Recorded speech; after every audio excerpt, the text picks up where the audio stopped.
It's myself SK Verma. Once again, I welcome you all on my YouTube channel Easy Accountancy, the platform where you can learn accountancy in the most lubricated manner. बहुत आसान तरीके से आप हमारे साथ accountancy के concepts को सीख सकते हैं, इसके क्वेश्चंस को समझ सकते हैं और ये क्वेश्चन आसान तरीके से कैसे सॉल्व किए जाएं वो तरीके आप हमारे साथ सीख सकते हैं। तो क्लास 11 हमारा टॉपिक चल रहा है जर्नल और हम एक सीरीज लेकर के आपके साथ ऑलरेडी इसके 2 वीडियोस शेयर कर चुके हैं, आपके साथ डिस्कस कर चुके हैं। ये आज उसी सीरीज का तीसरा वीडियो है और हमारा सीरीज चल रहा है journal entries for banking transaction. कुछ और ट्रांजैक्शन लेकर के हम आपके साथ आए, देखते हैं कि इन ट्रांजैक्शंस को हम कैसे, जो बैंक रिलेटेड ट्रांजैक्शंस है, इसको कैसे जर्नलाइज करेंगे, इसको सीखेंगे, समझेंगे। देखते हैं। तो interest allowed by bank, business का जो अमाउंट है वो बिजनेस के बैंक अकाउंट में रखा है तो बैंक कुछ उस पर इंटरेस्ट भी देता है। ठीक, तो ये बिजनेस के बैंक अकाउंट में इंक्रीज कर देगा बैंक अकाउंट को। ठीक है, और क्योंकि इंटरेस्ट रिसीव हो रहा है तो इंटरेस्ट क्या है बिजनेस के लिए, is a sort of income. Okay, तो अकाउंट हमारा अफेक्ट कर रहा है, एक तो बैंक अकाउंट हमारा अफेक्ट कर रहा है और दूसरा इंटरेस्ट, और ये इंटरेस्ट रिसीव भी हम लिख सकते हैं।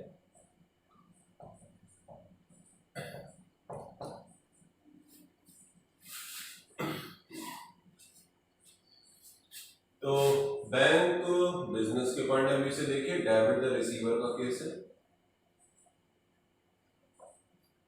इसको हमने डेबिट कर दिया, और इंटरेस्ट बिजनेस के लिए इनकम है, क्रेडिट कर देंगे। इनकम या रेवेन्यू जो होते हैं, credit on income slash gain, तो इसके पॉइंट ऑफ व्यू से हमने इसको क्रेडिट कर दिया। तो इंटरेस्ट रिसीव अकाउंट हमने कर दिया क्रेडिट। तो एंट्री हमारी हो जाएगी bank account debit to interest received account. Bank makes payment on firm's behalf, like insurance premium का पेमेंट करना था तो बैंक जो है वो इस तरह की फैसिलिटी भी देता है कि अपने कस्टमर के पॉइंट ऑफ व्यू से उसके बिहाफ पर एक्सपेंसेस उसके अकाउंट से पे करता है। ठीक, तो अगर हम यहाँ पर ले लेते हैं इंश्योरेंस प्रीमियम का पेमेंट किया है बैंक ने, तो एक अकाउंट हमारा अफेक्ट हो रहा है insurance premium account, insurance premium account, और दूसरा अकाउंट हमारा अफेक्ट होगा डेफिनेटली बैंक, क्योंकि इसका पेमेंट बैंक से हो रहा है। तो इंश्योरेंस प्रीमियम बिजनेस के पॉइंट ऑफ व्यू से देखिए एक्सपेंस है, तो डेबिट ऑल एक्सपेंस का केस होता है, तो डेबिट ऑल एक्सपेंसेस। तो इंश्योरेंस प्रीमियम को हम क्या कर देंगे, डेबिट कर देंगे। और बैंक से ये अमाउंट जा रहा है तो क्रेडिट द गिवर का केस बनेगा, तो क्रेडिट द गिवर, तो बैंक को हमने यहाँ पर क्रेडिट करना होगा। तो एंट्री हमारी बन जाएगी insurance premium account ER to bank account. Dues collected by bank on firm's behalf, अगर फर्म के बिहाफ पर अगर बैंक कोई एक्सपेंस कर सकता है तो इसी तरीके फर्म के बिहाफ पर बैंक ड्यूज कलेक्ट भी कर सकता है, जैसे डिविडेंड रिसीव कर रहा है। ठीक है, कंपनी बिजनेस ने कहीं इन्वेस्ट किया हुआ है किसी शेयर में, तो वहां पर उस कंपनी ने डिविडेंड डिक्लेयर किया है, पे किया है, और बैंक को बिजनेस ने ऑलरेडी बता रखा है कि आप कलेक्ट कर लीजिएगा पर्टिकुलर डेट पर। बैंक अगर कलेक्ट करता है तो ये डिविडेंड बिजनेस के लिए क्या है, इनकम। ठीक है, dividend is a sort of share of profit, okay, on share और investment in form of share from business point of view, यानी कि अपने बिजनेस ने किसी दूसरे फर्म के शेयर में इन्वेस्टमेंट कर रखा है और उस कंपनी ने जो प्रॉफिट अर्न किया, डिविडेंड डिक्लेयर किया, पेमेंट किया उसका, तो सपोज दैट अपने बिजनेस को वो डिविडेंड मिल रहा है और बैंक से बोल रखा है कि आप इसे करेक्ट कर दें। तो इस केस में कौन कौन से अकाउंट अफेक्ट हो रहे हैं? एक तो डिविडेंड अफेक्ट हो रहा है, दूसरा बैंक। ओके, तो एक अकाउंट हमारा अफेक्ट कर रहा है बैंक अकाउंट और दूसरा है डिविडेंड। रिसीव भी कर सकते हैं, डिविडेंड भी रहने दें सर, तो डिविडेंड रिसीव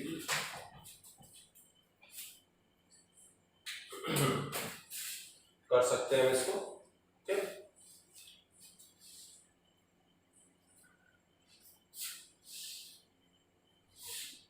एक ही रहने ही देते, कोई कंफ्यूजन हो। तो डिविडेंड, तो बैंक अकाउंट डेबिट, क्योंकि डेबिट द रिसीवर का केस होगा,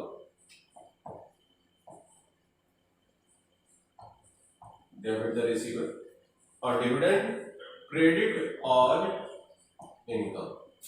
डिविडेंड बिजनेस को मिल रहा है तो ये इनकम हो रही है बिजनेस के लिए, तो डेबिट द रिसीवर तो बैंक हमारा डेबिट हो जाएगा, और डिविडेंड रिसीव हो रहा है इनकम है तो इसको हम क्रेडिट करेंगे। ठीक है, repayment of bank loan in cash, repayment of bank loan in cash,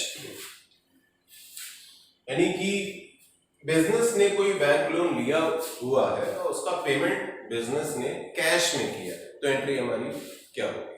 ठीक, तो बैंक लोन कम होगा, ठीक है, लायबिलिटी कम होगी, तो एक अकाउंट हमारा अफेक्ट कर रहा है बैंक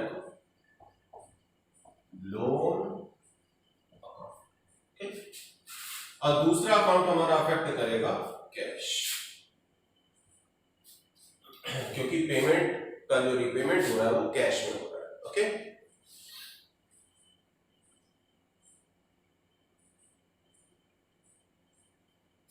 तो रीपेमेंट अगर हमारा ये कैश में हो रहा है तो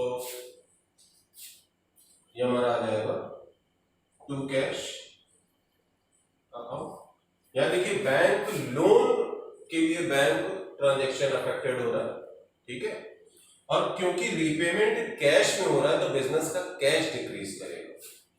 तो बैंक लोन के पॉइंट ऑफ व्यू से देखिए, कैश हम अगर हम देखें तो क्रेडिट व्हाट गोज आउट का केस बनेगा। ओके,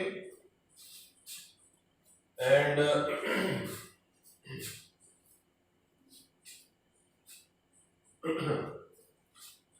दूसरा केस इसमें अगर हम देखें तो दूसरा केस हमारा बनेगा पर्सनल अकाउंट है बैंक लोन, तो डेबिट द रिसीवर का केस बनेगा।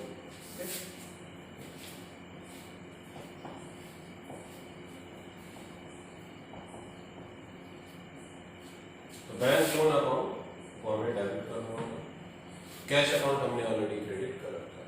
ठीक है, तो एंट्री हमारी हो जाएगी bank loan account debit to cash account, bank loan का पेमेंट कैश में किया। अब यहां पर कह रहा है repayment of bank loan by issue of check,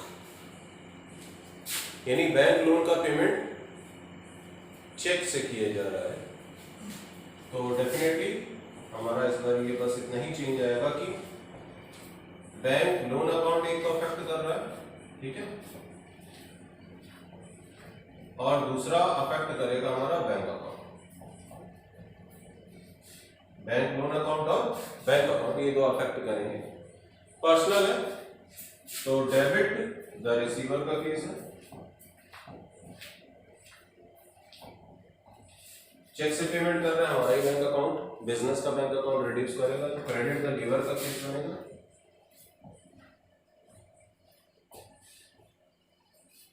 तो बैंक लोन अकाउंट को हमने कर देना है डेबिट और बैंक को हमने कर देना, बैंक अकाउंट को कर देना है क्रेडिट। तो एंट्री हमारी हो जाएगी bank loan account debit to bank account.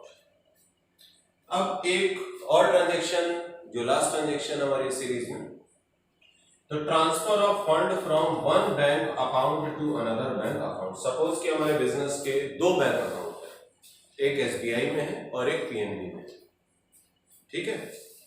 तो transfer of fund from one bank account to, यानी कि हमने एसबीआई से पैसा निकाला और बैंक पीएनबी में डाल दिया, पीएनबी के बैंक अकाउंट में हमने पैसा डाला और निकाला कहां से? अपने ही बिजनेस के बैंक अकाउंट जो कि एसबीआई में। ठीक है, तो एंट्री हमारी क्या हो जाएगी? देखिए दोनों ही तरफ हमारे बैंक अकाउंट अफेक्ट करेंगे। बैंक अकाउंट यहां भी है और बैंक अकाउंट यहां भी। ठीक है,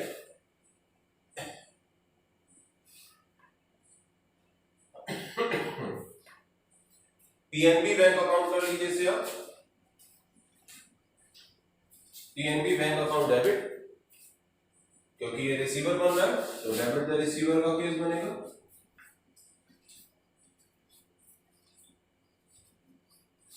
और एसबीआई से पैसा निकाल करके हमने डिपॉजिट किया तो एसबीआई बैंक अकाउंट ये क्रेडिट हो जाएगा। इसे हम कर देंगे to SBI bank, credit the giver का केस बन जाएगा। ठीक है, तो पीएनबी बैंक अकाउंट डेबिट हो जाएगा और एसबीआई का बैंक अकाउंट क्रेडिट हो जाएगा। जैसा कि हमने लिया transfer of fund from one bank account to another bank account, यानी कि हमने पैसा पीएनबी के बैंक अकाउंट में डाला है, कहां से निकाल के? एसबीआई के बैंक अकाउंट से, और दोनों ही बिजनेस के बैंक अकाउंट है। ठीक, तो इस तरीके से हमारी एंट्री इस केस में क्या बन गई? PNB bank account debit to SBI bank account. So this is all about this video. Number of transaction we have taken. I hope आप वीडियो पूरा देख रहे हैं और अपने कमेंट्स हमें देते रहिए। आपकी अगर कोई रिक्वायरमेंट है तो हमें बताइए और वीडियो प्लीज पूरा देखें। पूरा वीडियो देखेंगे तभी आपको ट्रांजेक्शन अच्छे समझ में आएंगे। और एक सजेशन और भी है कि आप जरूर इस वीडियो का साथ में स्क्रीनशॉट ले लिया करें, ताकि जो चीजें समझाई जा रही हैं, ठीक है, उसे कहीं ना कहीं आप नोट करते चलें, नोटबुक में अपने नोट्स बनाते चलें। ठीक, तो इससे आपको उसको समझने में दोबारा से वीडियो अगर आप देखेंगे, दोबारा से उन चीजों को समझेंगे लिखने के बाद, तो और अच्छे से समझ में आएगा आपको। ठीक है, और वैसे भी अकाउंटेंसी तो एक प्रैक्टिस सब्जेक्ट है, प्रैक्टिस करेंगे तो और आपके लिए बेहतर है। So this is all about this video. Thanks for watching the video.